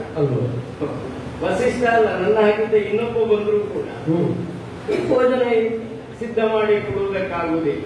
ಅಂದ್ರೆ ಇಲ್ಲಿ ಆಗಿದೆ, ಇಲ್ಲಿ ಆಗಿದೆ. ನಿನಗೆ ಗೊತ್ತಿರುವ ವಿಷಯ, ಭೋಜನ ಸಿದ್ಧ ಮಾಡಬೇಕಾದ್ರೆ ಅಡಿಗೆ ಇರಬೇಕು, ಪಾಕಶಾಲೆ ಬೇಕು, ಸಾಮಗ್ರಿಗಳು ಬೇಕು. ಹಾಗೆ ಎಲ್ಲ ವ್ಯವಸ್ಥೆ ಮಾಡಿದರೂ ಕೂಡ ಅದು ಒಂದೇ ರುಚಿ ಇರ್ತದೆ. ಒಬ್ಬೊಬ್ಬರಿಗೊಂದು ರುಚಿ ಆಗುವುದಿಲ್ಲ. ಇದು ಹಾಗಲ್ಲ, ಅವರವರಿಗೆ ಯಾವುದು ರುಚಿಯೋ ಆ ರುಚಿ ಆ ಭೋಜನದಲ್ಲಿ. ಹೌದು, ನೋಡುವುದಕ್ಕೆ ಒಂದೇ, ಅನುಭವಕ್ಕೆ ಬೇರೆ ಬೇರೆ ಬೇರೆ ಬೇರೆ. ಸಾಧಾರಣ ಲೋಕದಲ್ಲಿ ಯಾವ ಭೋಜನವೂ ಅಂತಹ ಅನುಭವವನ್ನು ಕೊಡುವುದಿಲ್ಲ. ಈ ನೆಲೆಯಲ್ಲಿಯೂ ಇದು ದಿವ್ಯವಾದದ್ದು. ದಿವ್ಯವಾದದ್ದು ಎಂಬಲ್ಲಿಗೆ ನಿನ್ನ ಕುತೂಹಲ ತಳೆಯುವುದಕ್ಕೆ ಇಲ್ಲ ಅಲ್ವಾ? ಇಲ್ಲೊಂದು ದಿವ್ಯವಾದಂತಹ ಧೇನು, ಕಾಮಧೇನು ಸದೃಶವಾದ ಧೇನು, ಕಾಮಧೇನು ಸಂಜಾತೆ ನಂದಿನಿಯಿಂದ ಅವಳ ಹೆಸರು. ನಂದಿ ಕೇಳಿದ್ದನ್ನು ಅನುಗ್ರಹಿಸ್ತಾಳೆ, ಪ್ರಾರ್ಥಿಸಿದ್ದನ್ನು ಕೊಡುತ್ತಾಳೆ. ಅವಳಲ್ಲಿ ಪ್ರಾರ್ಥನೆ ಮಾಡಿದೆ. ಮಹಾರಾಜ ಪರಿವಾರ ಸಮೇತ ಚತುರಂಗ ಬಲ ಸಮೇತ ಆಗಮಿಸಿದ್ದಾರೆ. ಅವರನ್ನ ಅತಿಥಿ, ಅವರನ್ನು ಸತ್ಕರಿಸಬೇಕಾದದ್ದು ನನ್ನ ಕರ್ತವ್ಯ. ಅದು ಒಂದು ಯಜ್ಞದ ರೀತಿಯಲ್ಲಿ ಸತ್ಕರಿಸಬೇಕು. ಅದು ಪಂಚಯಜ್ಞಗಳಲ್ಲಿ ಸೇರಿದೆ. ಆದ್ದರಿಂದ ಆ ಯಜ್ಞಕ್ಕೆ ನಿನ್ನ ಅನುಗ್ರಹ ಬೇಕು ಅಂತ ಕೇಳಿಕೊಂಡಾಗ ವಾಕ್ಯ ಮುಗಿಬೇಕಾದರೆ ಸಿದ್ಧವಾಗುತ್ತದೆ. ಅದನ್ನು ನಮ್ಮ ವಟುಗಳು ಬಹಳ ಶ್ರದ್ಧೆಯಿಂದ ನಿಮಗೆಲ್ಲ ಬಡಿಸುವುದರಲ್ಲಿ ನಮ್ಮ ಮಾಡಿಗಳು ತಯಾರಾಗಿದ್ದಾರೆ. ಜಾತಿಯವರು ಅಂತ ಹೇಳಿದ್ರೆ ತಪ್ಪು ತಿಳಿಬೇಡಿ. ಬಡಿಸುವುದರಲ್ಲಿ ಮತ್ತು ಮಾಡಿ ಬಡಿಸುವುದರಲ್ಲಿ ಎರಡರಲ್ಲಿ ಮತ್ತೆ ಆಶ್ರಮದ ಮಾಡಿಗಳು ಬಡಿಸುವುದರಲ್ಲಿ ಸಿದ್ಧರೇ. ಹಾಗಾಗಿ ಅಲ್ಲೋ ಸ್ವಾಮಿ, ನಮ್ಮ ಪ್ರದೇಶದಲ್ಲಿ ಅವರಿಗೊಂದು ನಿರುದ್ಯೋಗ ಅಂತ ಆಗಬೇಕು. ಇಲ್ಲ ಇಲ್ಲ, ಯಾವುದು ಉದ್ಯೋಗ ಸಿಗದೆ ಇದ್ರು ಬಡಿಸುವ ಉದ್ಯೋಗ ಆದ್ರೂ ಸಿಕ್ಕಿಲ್ಲ. ಕೆಲವು ಸಲ ಎಲ್ಲ ಬೇಡ, ಇದೇ ಸಾಕು ಅನ್ನೋ ಹಾಗೂ ಉಂಟು. ಹೌದಾ? ಸಂತೋಷವೇ.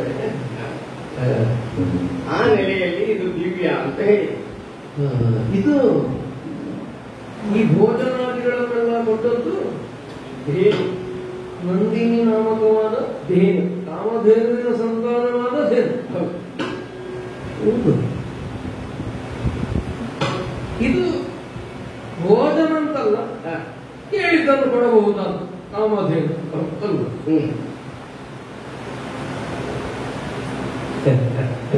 ಏನು ನಗಾಡುದು ಸ್ವಾಮಿ?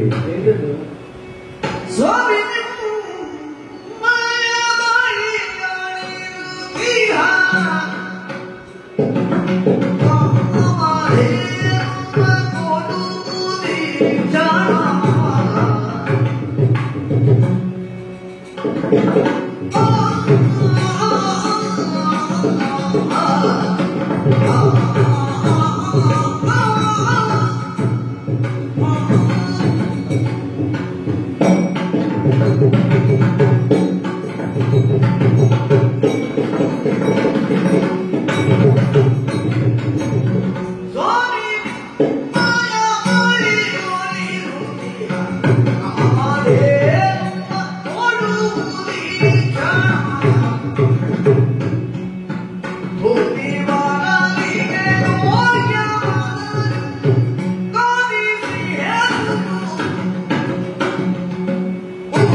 ಸ್ಪಷ್ಟ ಆಯ್ತು. ಏನು?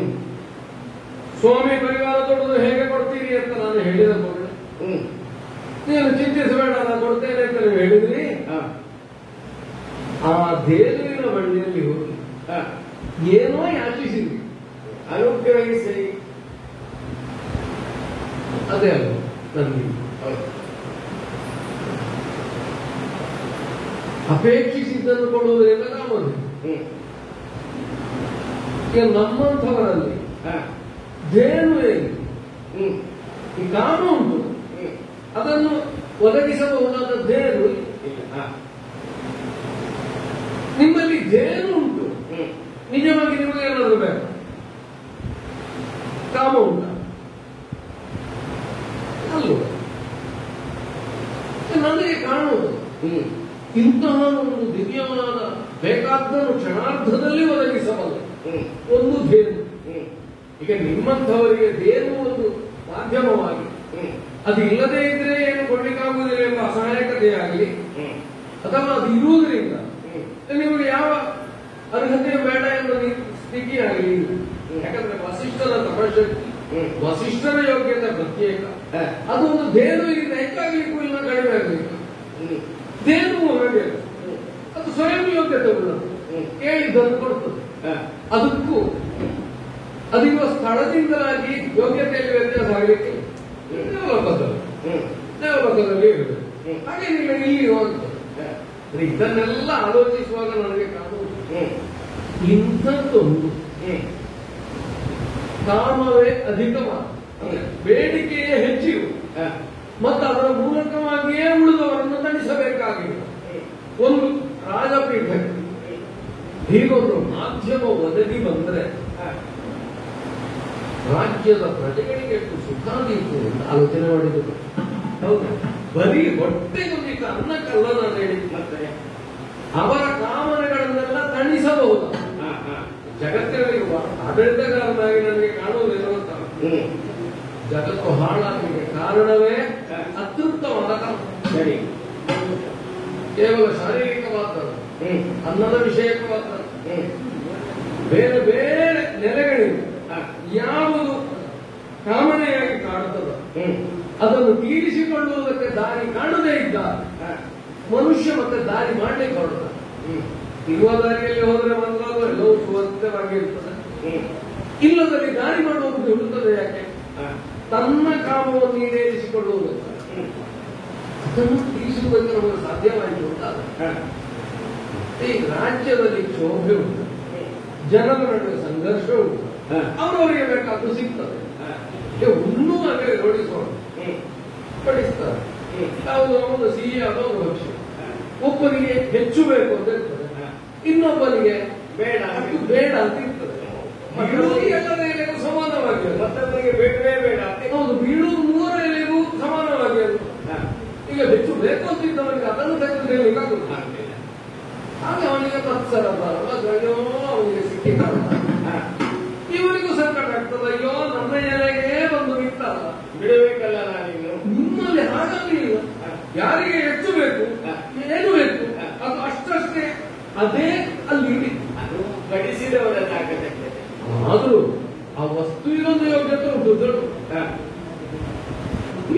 ನೀವೇ ಹೇಳಿ, ಅವರವರ ರುಚಿಗೆ ತಕ್ಕ ಹಾಗೆ ಪರಿವರ್ತನೆ ಆಗ್ತದೆ. ಬಡಿಸುವಾಗ ಹೇಗೆ ಬಡಿಸಬೇಕು ಅಲ್ಲ, ಅದು ಬಡಿಸುವಾಗ ಹೇಳಿ ಸಾಕು ಅಂತ ಹೇಳುವಾಗ ಆ ಬಿದ್ದದ್ದು ಮತ್ತೆ ಸೌಟಿ ಹೋಗುದು ಬಿಡದಾಗಿರುವುದು ಕೂಡ ಅದು ಸಾಕು ಅಂತ ಹೇಳುವವರ ಧೋರಣೆಯಲ್ಲಿ ಉಂಟು. ಹೌದು, ಕೆಲವರು ಸಾಕು ಅಂತ ಹೇಳುವಾಗ ಹಾಗೆ 4 ಜನ ಹೇಳಿದ್ರೆ ಮತ್ತೆ ಬಡಿಸಲಿಕ್ಕೆ ಅಲ್ಲ, ಅದಕ್ಕಿಂತ ಹೆಚ್ಚು ಬಿದ್ದದ್ದಲ್ಲ, ಒಳಗೋದದ್ದು ಹೊರಗೋದು ಅಲ್ಲ.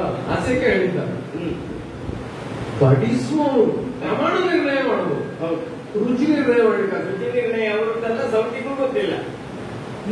ರುಚಿ ನಿರ್ಣಯ ಸರಿ. ಇಂಥವನಿಗೂ ಹೀಗೆ ಒದಗಿಸಬಹುದಾದ ಒಂದು ಮಾಧ್ಯಮ ನಮ್ಮಂಥವರ ಕೈಯಲ್ಲಿದೆ. ಅತೃಪ್ತಿ, ಸ್ಪರ್ಧೆ, ಮತ್ಸರ, ಯುದ್ಧಗಳೇ, ಎಲ್ಲರೂ ಕ್ಷೇಮವಾಗಿರುವುದಕ್ಕೆ ವಿಶ್ವರಥನ ಆಳ್ವಿಕೆಯಲ್ಲಿ ಪ್ರಜೆಗಳೆಲ್ಲ ಆನಂದ ತುಂಬಿಲರಾಗಿ ಸಂತುಷ್ಟರಾಗಿದ್ದರು. ಇದಕ್ಕಿಂತ ದೊಡ್ಡದು ಏನುಂಟು ಸ್ವಾಮಿ ರಾಜನಿಗೆ? ಏನಿಲ್ಲ. ಎಷ್ಟೋ ಶತಮಾನ ಕಳೆದ ಮೇಲೆ ಅಂದ್ರೆ ಜನ ನೆನಪಿಸುವುದು ಅವನ ಆಳ್ವಿಕೆಯಲ್ಲಿ ಹೀಗೆ. ಅಯ್ಯೋ ಆ ಕಾಲ ಇಲ್ಲದೆ ಹೋಯ್ತಾ. ನನಗೆ ಕಾಣುವುದೊಂದೇ, ನಿಮಗೆ ಬೇಕಾದ್ದನ್ನು ಸಂಕಲ್ಪದಿಂದ ತಗೊಳ್ಳಿಕ್ಕಾಗ್ತದೆ. ಅದಕ್ಕೆ ಹಸುವಂತದ್ದು. ನಮಗೆ ಹಾಗಾಗೋದಿಲ್ಲ. ಸ್ವಾಮಿ ತಮ್ಮಯ್ಯ ಬಳಿಯೋಳು ಇರುತ್ತೀಯ, ನಾಮಧೇನುವ ನನಗೆ ಕೊಡುವುದು ಇಂಥ ಯೋಗ್ಯತೆ ಉಳ್ಳದು. ಬೇರೆ ಯಾರಿಂದಲೋ ಅಪಹೃತವೋ ಮತ್ತೊಂದು ಆಗದಂತೆ ಸೂಕ್ತ ರಕ್ಷಣೆಯಲ್ಲಿ ನಮ್ಮಂಥವರ ರಾಜಗೃಹದಲ್ಲಿ ಇದ್ದರೆ ಅದು ಯೋಗ್ಯ ಅಂತ ನಮಗೆ ಕಾಣುತ್ತದೆ. ಹೇಗೆ ದಯಪಾಲಿಸುವುದು ಮಹಾರಾಜ? ಇದು ಸರ್ವ ಕಾಮಗಳನ್ನು ಅನುಗ್ರಹಿಸುವ ಧೇನು ಅಲ್ಲ. ಕಾಮಧೇನು ಎನ್ನುವ ಶಬ್ದಕ್ಕೆ ಆ ರೀತಿ ನಾವು ಅರ್ಥ ಮಾಡಿಕೊಳ್ಳುವುದು. ಒಬ್ಬ ಧರ್ಮ ಕಾಮನಾದವನ ಅಪೇಕ್ಷೆಯನ್ನು ಈಡೇರಿಸಿ, ಅದೇ ರೀತಿಯಲ್ಲಿ ಒಬ್ಬ ಅಧರ್ಮ ಕಾಮನಾಗಿ ನನಗೆ ಇದ್ದದ್ದು ಬೇಕು ಅಂತ ಹೇಳಿದ್ರೆ ಇದು ಅನುಗ್ರಹಿಸ್ತದೆ ಅಂತ ಇಲ್ಲ. ಯಾಕೆ ಅಂದ್ರೆ ಕಾಮಧೇನು ಎನ್ನುವ ಶಬ್ದವು ಸ್ವರ್ಗೀಯ, ಆ ಚೈತನ್ಯವು ಸ್ವರ್ಗೀಯ. ಸ್ವರ್ಗ ಎನ್ನುವುದು ಧರ್ಮಕ್ಕೆ ಸ್ಥಾನ ಎನ್ನುವುದನ್ನು ನಾನು ನಿನ್ನಲ್ಲಿ ಪ್ರತ್ಯೇಕ ಹೇಳಬೇಕಾಗಿಲ್ಲ. ಇಲ್ಲಿ ಧರ್ಮಾನುಷ್ಠಾನ ಮಾಡಿದವರಿಗೆ ಅಲ್ಲಿ ಇದು ಸಾಕ್ಷಾತ್ ಕಾಮಧೇನು ಅಲ್ಲ ಎನ್ನುವುದು ಒಂದು. ಎರಡನೆಯದ್ದು, ನೀನು ಹೇಳಿದ ಹಾಗೆ ರಾಜ್ಯ ಸಂಪೂರ್ಣ ಸುಕ್ಷೇಮವಾಗಿದೆ ಅಂದ್ರೆ ರಾಜನೇ ಬೇಕಾಗುವುದಿಲ್ಲ. ಒಂದು ಕಾಲ ಹಾಗಿತ್ತು, ರಾಜ ವ್ಯವಸ್ಥೆಯೇ ಇರಲಿಲ್ಲ. ನ ರಾಜಾಸೀತೆ ನಚ ದಂಡ್ಯ ನಚ ದಾಂಡಿಕ. ದಂಡ್ಯರೂ ಇರಲಿಲ್ಲ, ದಂಡಿಸುವವರು ಇರಲಿಲ್ಲ. ಪರಸ್ಪರ ಜನರೇ ಧರ್ಮವನ್ನು ಅರಿತು ವ್ಯವಹರಿಸ್ತಾ ಇದ್ರು. ಆ ಸ್ಥಿತಿ ಬಂದ್ರೆ ರಾಜನ ಅವಶ್ಯಕತೆಯೇ ಇಲ್ಲ. ಅದು ರಾಜ ವ್ಯವಸ್ಥೆಯೇ ಇಲ್ಲದ ಕಾಲ. ಸರ್ವರೂ ಕ್ಷೇಮಿಗಳಾದ್ರೆ ಮತ್ತೆ ಅದೇ ವ್ಯವಸ್ಥೆ. ಅದರಿಂದ ಚಿಂತನೆಯೇ ಸ್ವಲ್ಪ ವಿಚಿತ್ರ ಆಗಿ ನನಗೆ ಕಂಡಿತ್ತು. ಇದು ಅಪೇಕ್ಷೆ ಎನ್ನುವುದು ಅಪರಾಧ ಅಲ್ಲ. ಆದ್ರೆ ಅಪೇಕ್ಷೆ ಎಲ್ಲಿ, ಹೇಗೆ, ಯಾವ ಸ್ವರೂಪದ್ದು ಎನ್ನುವುದರ ಮೇಲೆ ಅದು ವಿಮರ್ಶಿಸಲ್ಪಟ್ಟು ಇದು ಸಾಧು ಅಪೇಕ್ಷೆಯ ಅಸಾಧು ಅಪೇಕ್ಷೆಯ ಅಂತ ನಿರ್ಣಯ ಆಗುವುದು. ಭೋಜನವನ್ನು ಮಾಡಿದ ಅನಂತರ ಕುತೂಹಲ ಸಹಜ. ಸಾಧಾರಣವಾಗಿ ಊರಿನಲ್ಲೊಂದು ಕ್ರಮ ಇದೆ. ಯಾವುದೋ ಕಾರ್ಯಕ್ರಮಕ್ಕೆ ಒಳ್ಳೆಯ ಭೋಜನವನ್ನು ಸ್ವೀಕರಿಸಿದ ನಂತರ ಒಮ್ಮೆ ಅಡಿಗೆ ಮನೆಯವರೆಗೆ ಹೋಗಿ ಕೊಡುತ್ತಾರೆ. ಅಡುಗೆಯವರು ಯಾರು ಅಂತ ವಿಚಾರಿಸಿ, ಅವರನ್ನು ವಿಚಾರಿಸಿ ಒಳ್ಳೆಯ ಊಟ ಎಲ್ಲ ರುಚಿ ರುಚಿಯಾಗಿದೆ ಅಂತ ಅವರಿಗೆ ಒಂದು ಧನ್ಯವಾದ ಹೇಳಿ ಬರುವುದು. ಇದು ಒಂದು ಕ್ರಮ.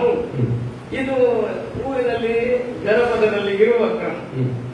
ಆದ್ರೆ ಯಾರು ನನ್ನ ಜೊತೆಯಲ್ಲಿ ಅಡಿಗೆ ಭಟ್ರು ಕರ್ಕೊಂಡು ಹೋಗ್ತೇನೆ ಅಂತ ಹೇಳಿದ್ರೆ ಅಡಿಗೆ ಭಟ್ರು ಹೋಗುವುದಿಲ್ಲ, ಮನೆ ಯಜಮಾನನು ಹೋಗ್ಲಿಕ್ಕಿಲ್ಲ. ಅಥವಾ ಮುಂದೆ ಇನ್ನು 1 ತಿಂಗಳು ಕಳೆದು ಅಥವಾ ಬರುವ ವರ್ಷವೂ ನಮ್ಮ ಮನೆಯಲ್ಲೂ ಒಂದು ಕಾರ್ಯಕ್ರಮ ಇದೆ, ನೀವೇ ಅಡಿಗೆ ಭಟ್ರಾಗಿ ಬರಬೇಕು ಅಂತ ಆಮಂತ್ರಣ ಮಾಡುವುದಷ್ಟೇ ಹೊರತು ಆ ಅಡುಗೆ ಭಟ್ರನ್ನೇ ವಿಕ್ರಯ ಮಾಡಿ ಕರ್ಕೊಂಡು ಹೋಗುವ ಕ್ರಮ ಊರಿನಲ್ಲಿ ಇಲ್ಲ. ಎಷ್ಟೋ ಕಡೆ ಅಡುಗೆ ಭಟ್ರು ಅಂತ ನಿರೀಕ್ಷಿಸ್ತಾರೆ. ಇದಕ್ಕಿಂತ ಹೆಚ್ಚಿನದ್ದು ಒಳ್ಳೆಯದು ಎಲ್ಲಿ ಅದು ನಿರೀಕ್ಷಿಸ್ತಾರೆ, ಆಮಂತ್ರಣವನ್ನು ನಿರೀಕ್ಷಿಸ್ತಾರೆ. ಆದ್ರೆ ಊಟದ ತಕ್ಷಣವನ್ನು ಕರ್ಕೊಂಡು ಹೋಗುವ ಪದ್ಧತಿ ಇಲ್ಲ ಅಂತ ಹೇಳಿ ಪದ್ಧತಿ. ನೀನೀಗ ಇದು ನಿನಗೆ ಬೇಕು ಅಂತ ಹೇಳಿದ್ದೆ, ನೀನು ತಕೊಂಡು ಹೋಗುವ ಆಲೋಚನೆಯಲ್ಲಿ ಹೇಳಿದ್ದು. ಅಯ್ಯ, ನಿನ್ನಲ್ಲಿ ಒಂದು ಪ್ರಶ್ನೆ. ನಿನ್ನಲ್ಲಿ ಒಬ್ಬ ಒಂದು ವಸ್ತುವನ್ನು ನ್ಯಾಸವಾಗಿ ಇರ್ತಾನೆ, ನಿನಗೆ ಅದನ್ನು ಕೊಡುವ ಇನ್ನೊಬ್ಬರಿಗೆ ವಿಕ್ರಯ ಮಾಡುವ ಅಧಿಕಾರ ಇದೆಯಾ? ಹಿಂದೆ ಕೊಡಬೇಕಲ್ಲ. ಅದೇ ನೆಲೆಯಲ್ಲಿ ಹಿಂದೆ ಕೊಡಬೇಕು ಎನ್ನುವುದು ಮಾತ್ರ ಅಲ್ಲ, ನ್ಯಾಸವಾಗಿ ಪಡೆದ ವಸ್ತುವಿನ ಅಧಿಕಾರ ಅವರಿಗೊಂದು ಕರ್ತವ್ಯ ಇರುತ್ತದೆ. ಹೇಳಿದಷ್ಟು ಸಮಯಕ್ಕೆ ಅದನ್ನು ರಕ್ಷಿಸು, ಅದನ್ನು ಪರಭಾರೆ ಮಾಡುವ ಹಾಗೆ ಇನ್ನೊಬ್ಬರಿಗೆ ಕೊಡುವ ಹಾಗೆ ಇಲ್ಲ, ಅದನ್ನು ವಿಕ್ರಯ ಮಾಡುವ ಹಾಗೆ ಆ ಅಧಿಕಾರ ಅವನಿಗೆ ಇದು ಹಾಗೆ. ಹೌದಪ್ಪ, ನನಗೆ ನಿತ್ಯ ಇಲ್ಲಿ ಹೋಮ ಆಗಬೇಕಲ್ಲ,